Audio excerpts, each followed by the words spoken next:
بسم اللہ الرحمن الرحیم۔ السلام علیکم۔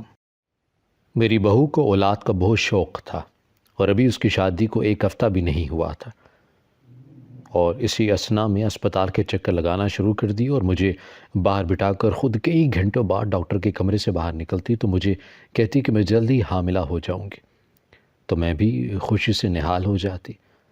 ایک دن بہو اپنی فائل باہر میرے پاس ہی بھول گئی، اور جو ہی میں اسے فائل پکڑانے کے لیے دروازہ کھولا تو جان نکل گئی۔ میں ایک 40 سالہ خاتون ہوں، میری شادی میرے ماں باپ نے 16 سال کی عمر میں ہی کر دی تھی۔ میں نے اپنے بڑے بیٹے کی شادی بڑی چاہت سے کی تھی۔ میری بہو آئی، شروع میں تو وہ سب کے ساتھ بہت اچھی تھی، لیکن پھر اس کا رویہ میرے اور باقی گھر والوں سے کچھ عجیب سا ہو گیا۔ صرف میرے بیٹے کے ساتھ ہی اچھا رویہ اختیار کرتی۔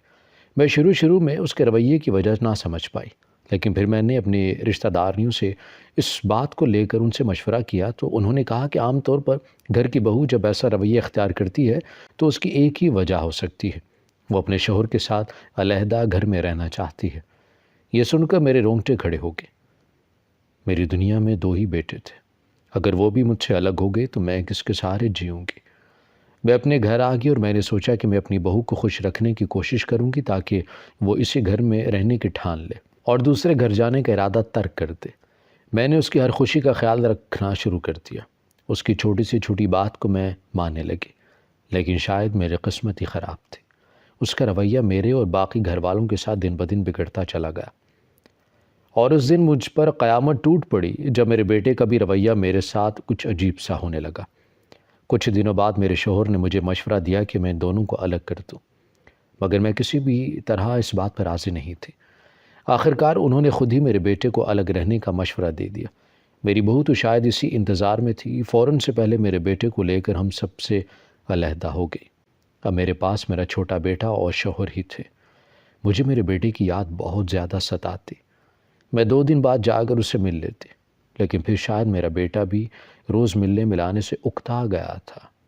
پھر جیسے ہی میں اسے ملنے جاتی تو وہ گھر سے باہر چلا جاتا۔ آخرکار میرا اپنے بیٹے سے روز بروز کا یہ ملاپ بھی ختم ہو گیا تھا۔ وقت نے بیٹے کی جدائی پر مرہم تو رکھ دیا، تو میرے شوہر نے مجھے اپنے دوسرے بیٹے کی شادی کا بھی مشورہ دیا، لیکن اب میں بہو کے نام پر ناگ کی طرح ڈرنے لگی تھی۔ مجھے ڈر تھا کہ دوسری بہو بھی آ کر مجھ سے میرا دوسرا بیٹا نہ چھین لے۔ اگر ایسا ہوا تو شاید میرے پاس کچھ بھی نہیں بچے گا، اسی لیے میں اپنے دوسرے بیٹے کی شادی پر بہانے بنانے لگی۔ میرے شوہر میری اس بات کو سمجھ گئے تھے، اسی لیے انہوں نے مجھے سمجھایا کہ ضروری نہیں جیسا پہلی بار ہوا اس بار بھی ویسا ہی ہو سکتا ہے اس بار ہمیں کوئی بہو مل جائے جو ہمارے گھر والوں کو ایک ساتھ جوڑ دے۔ مجھے ان کی باتوں سے کوئی خاص تسلی نہیں ہوئی، لیکن آخرکار مجھے اپنے بیٹے کی شادی کرنی تو تھی، اس لیے میں نے اپنے بیٹے کے لیے بہو ڈھونڈنا شروع کر دی۔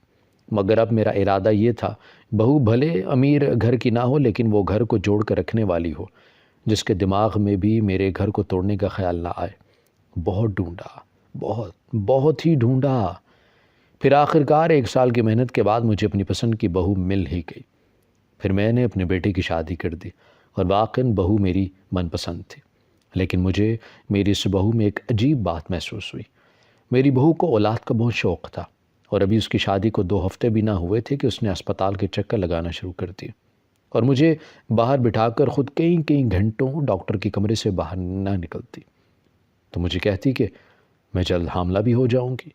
میں خوشی سے نہال ہو جاتی۔ میری پہلی بہو سے تو مجھے پوتا یا پوتی کا کوئی سکھ نہ مل سکا، اور یہ بہو خود ہی میرے ارمان پورا کرنا چاہتی۔ مجھے اپنی اس بار کی پسند کی گئی بہو پر فخر ہونے لگا تھا۔ ایک دن بہو اپنی فائل باہر میرے پاس ہی بھول گئی، اور جو ہی میں اسے فائل پکڑانے کے لیے دروازہ کھولا تو میں حیران رہ گئی، کیونکہ وہاں میری بہو بیڈ پر لیٹی ہوئی تھی اور کوئی بھی اس کے آس پاس نہیں تھا، مگر میری بہو لمبے سانس لے کر رو رہی تھی۔ مجھے سمجھ نہیں آیا کہ اس کی اتنی حالت خراب کیسے ہو گئی۔ وہ تو ڈاکٹر کو چیک اپ کروانے آئی تھی، مگر ڈاکٹر تو یہاں کہیں بھی آس پاس نہیں تھا، اور وہ خود رو رہی تھی۔ میں نے اسے پوچھا کہ کیا ہوا، تم کیوں رو رہی ہو؟ لیکن اس نے میری کسی بات کا جواب نہیں دیا اور مجھے گھر جانے کا بولا۔ میں خاموش ہو کر گھر جانے کے لیے تیار ہو گئی، مگر مجھے تشویش لاحق ہونے لگی۔ آخر ایسی بھی کیا بات ہو سکتی ہے؟ صبح وہ بالکل صحیح ڈاکٹر کے پاس چیک اپ کروانے کے لیے آئی تھی، اور اب بری طرح رو رہی ہے، اور اوپر سے مجھے کچھ بتا بھی نہیں رہی۔ اس کے رونے کو لے کر میرے دماغ میں کئی خدشے ظاہر ہونے لگے۔ کہیں میری بہو بانجھ تو نہیں، اور گھنٹوں ڈاکٹر کے ساتھ ایک کمرے میں بند ہو کر چیک اپ کروانے کا کیا مقصد ہو سکتا ہے؟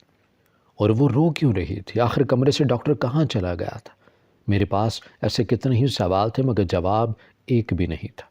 اب مجھے انتظار تھا کہ وہ دوبارہ کب اسپتال جاتی ہے۔ 2 دنوں بعد وہ دوبارہ اسپتال گئی۔ جیسے ہی وہ چیک اپ کروانے کے لیے ڈاکٹر کے ساتھ کمرے میں گئی تو میں بھی اس کے کمرے کے ارد گرد گھومتے ہوئے شیشے میں سے دیکھنے لگی کہ آخرکار وہ دونوں اندر کیا کر رہے ہیں۔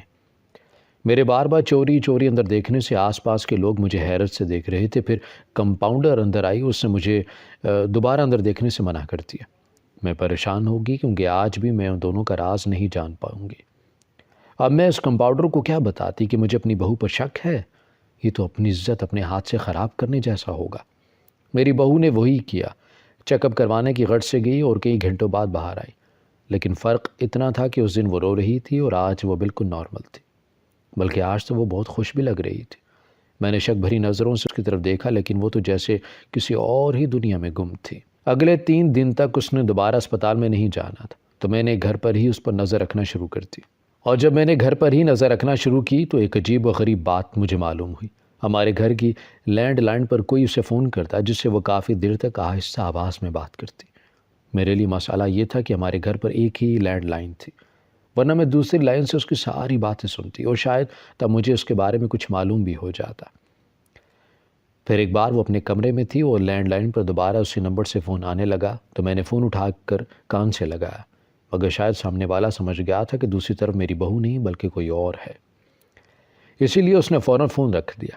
دوبارہ بھی اس کی کال آئی اور میں نے اٹھا کر کان سے لگایا تو دوبارہ بھی اس نے یہی عمل دہرایا۔ تو میں سمجھ گئی کہ ان دونوں نے اپنے فون اٹھانے پر ضرور کوئی سیکرٹ کوڈ لگا رکھی ہے، لیکن ایسی بھی کیا پوشیدہ بات جس پر وہ لوگ کوڈ لگا کر رکھیں گے؟ میرا شک دن بدن بڑھتا جا رہا تھا، مگر میرے ہاتھ سراغ نہیں لگ رہا تھا۔ ان سب کے درمیان میرے دماغ میں یہ سوچ بھی آئی کہ یہ کہیں میری اس نئی بہو کا کوئی نیا ڈرامہ تو نہیں، میرے بیٹے کو مجھ سے چھین کے لے جانے کا۔ کچھ اس وجہ سے بھی اپنی بہو پر میرا غصہ بڑھتا ہی جا رہا تھا۔ وہ جو بھی بات کرتی میں اس کا الٹا جواب دینے لگ گئی تھی۔ اب میں ایسا عمل کر رہی تھی کہ اس سے پہلے کہ میری بہو لڑ جھگڑ کر میرے بیٹے کو اس گھر سے لے جائے، میں ہی اس کے ساتھ عجیب رویہ اختیار کر کے اسے اپنے قابو میں کر لوں اور اسے اپنے بیٹے کو لے جانے سے روک لوں۔ اگلی دفعہ جب اس نے مجھے اپنے ساتھ اسپتال چلنے کا کہا تو میں نے اسے فوراً منع کر دیا کہ اگر خدا نے کوئی خوشخبری دینی ہوئی تو گھر بھی بیٹھے ہی دے دے گا۔ یہ روز روز ہاسپٹل کے چکر مجھ سے نہیں لگتے، اور تم بھی اسپتال آنا جانا بند کرو۔ پتہ نہیں لوگ کیا سوچیں گے کہ بہو کو روزانہ اسپتال لے کر جانے میں نے کون سا ڈرامہ چھیڑ رکھا ہے، جبکہ بچے کی خواہش کو لے کر یہ ساری حرکتیں تو تمہاری اپنی ہے۔ مجھے جتنا اپنی بہو پر غصہ تھا میں نے سارا نکال ڈالا۔ وہ حیرت سے میری طرف دیکھنے لگی اور کہنے لگی کہ اس نے ایسا بھی کیا کر دیا، اور اس کے بھولے پن کو دیکھ کر مجھے دوبارہ اس پر غصہ آنے لگا۔ دوسری طرف اس کے سوال پر دل چاہنے لگا کہ آج کھل کر پوچھ لوں کہ وہ گھنٹوں اسپتال میں اس کمرے میں آخر کیا کرتی ہے اور اس دن رو کیوں رہی تھی۔ گھر کے لینڈ لائن پر کوئی اسے کال کرتا ہے تو وہ انسان کسی دوسرے کے فون اٹھانے پر جواب کیوں نہیں دیتا، لیکن آج بھی میں اسی خوف کی وجہ سے چپ رہی کہ اگر میں کھل کر اس سے بات کروں گی تو کہیں وہ بھی کھل کر مجھ سے میرا بیٹا چھین کر نہ لے جائے، اور ایسا میں بالکل نہیں چاہتی تھی۔ مگر میں نے اسے اسپتال بھی جانے نہیں دیا تو وہ غصے میں آ کر کمرے میں بند ہو گئی اور شام کو ہی باہر نکل آئی۔ اس بار میں کوئی رسک نہیں لینا چاہتی تھی، اس لیے اپنے بیٹے کے آتے ہی میں نے اسے بتایا کہ تمہاری بیوی ہم سے ناراض ہو کر سارا دن کمرے میں بند رہتی ہے۔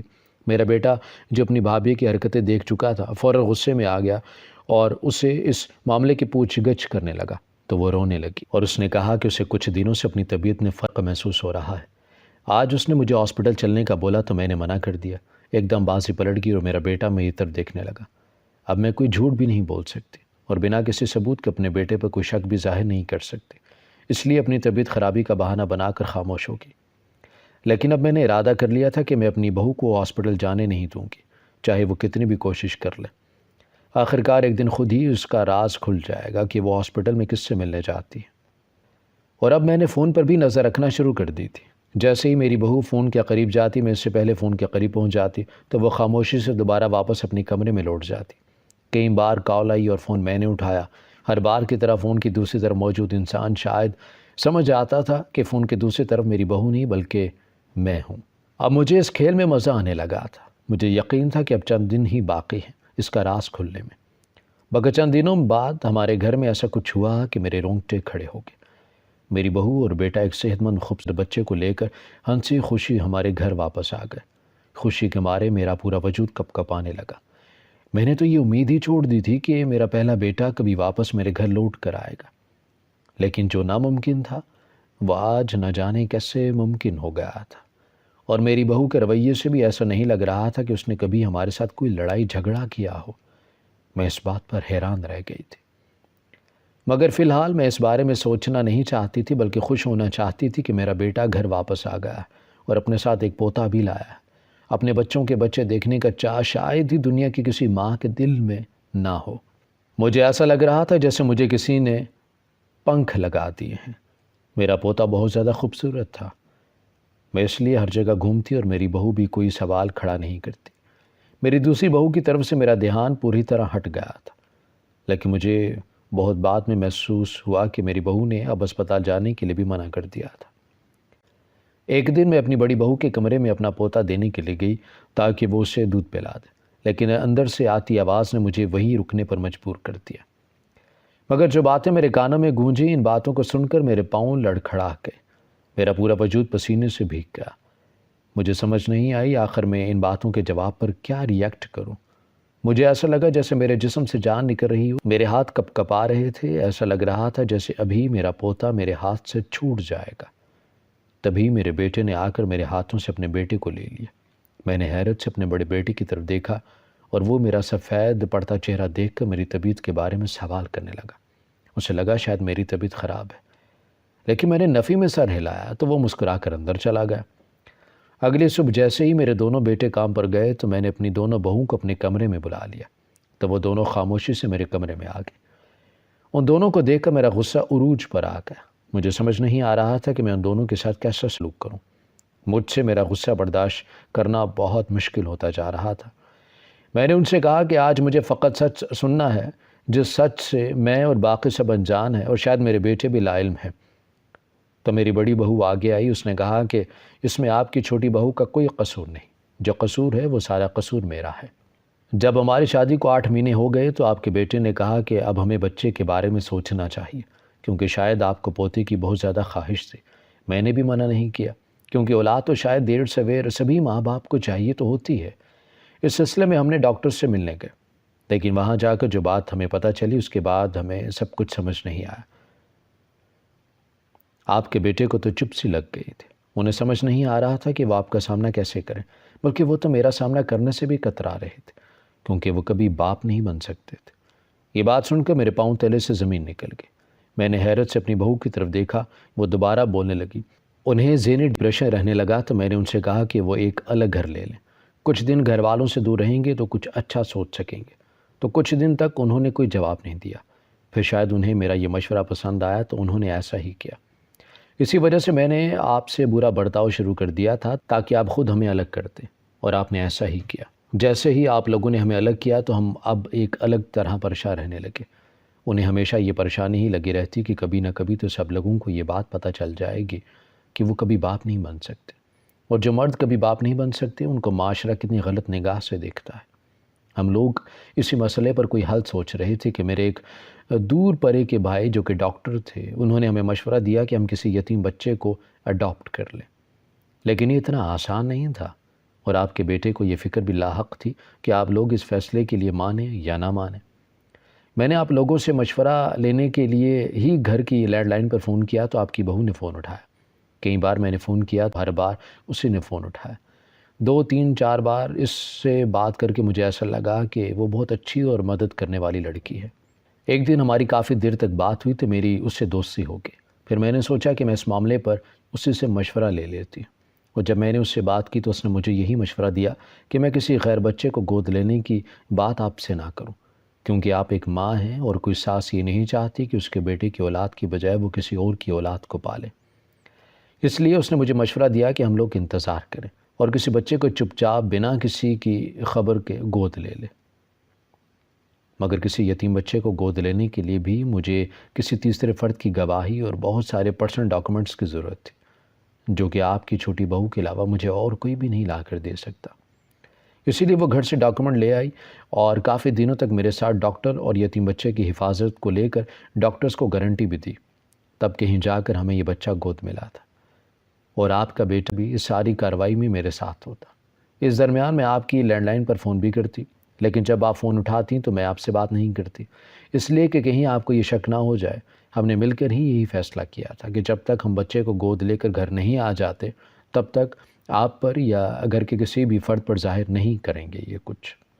میرا تعلق آپ کی بہو سے ہو گیا ہے. اس کی بات سن کر مجھے چپ سی لگ گئی.